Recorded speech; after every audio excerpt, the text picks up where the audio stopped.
How mercury causes brain neuron degeneration.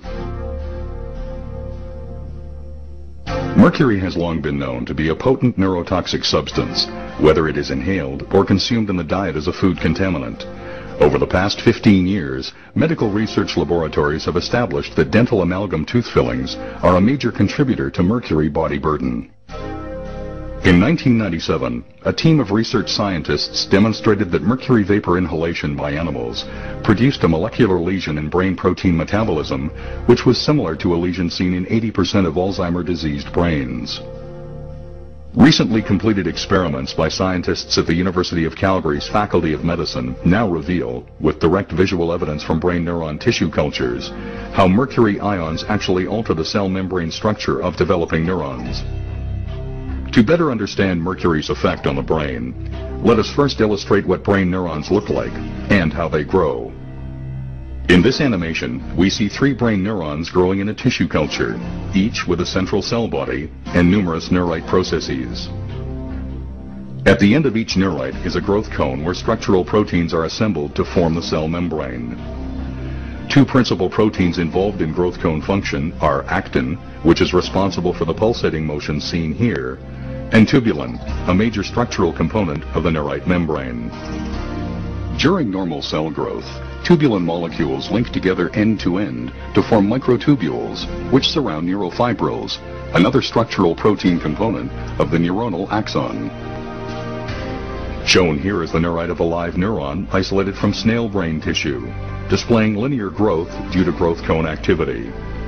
It is important to note that growth cones in all animal species, ranging from snails to humans, have identical structural and behavioral characteristics and use proteins of virtually identical composition. In this experiment, neurons also isolated from snail brain tissue were grown in culture for several days, after which very low concentrations of mercury were added to the culture medium for 20 minutes. Over the next 30 minutes, the neurite membrane underwent rapid degeneration, leaving behind the denuded neurofibrils seen here. In contrast, other heavy metals added at this same concentration, such as aluminum, lead, cadmium, and manganese, did not produce this effect. To understand how mercury causes this degeneration, let us return to our illustration. As mentioned before, tubulin proteins link together during normal cell growth to form the microtubules which support the neurite structure.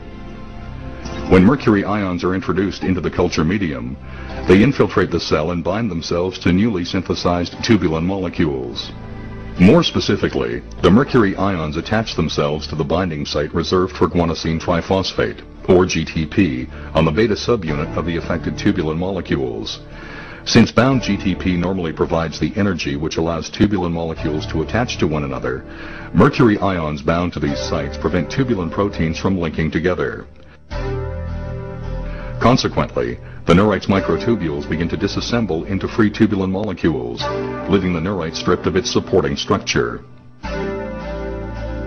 Ultimately, both the developing neurite and its growth cone collapse, and some denuded neurofibrils form aggregates or tangles, as depicted here. Shown here is a neurite growth cone stained specifically for tubulin and actin, before and after mercury exposure. Note that the mercury has caused disintegration of tubulin microtubule structure. These new findings reveal important visual evidence as to how mercury causes neurodegeneration. More importantly, this study provides the first direct evidence that low-level mercury exposure is indeed a precipitating factor that can initiate this neurodegenerative process within the brain.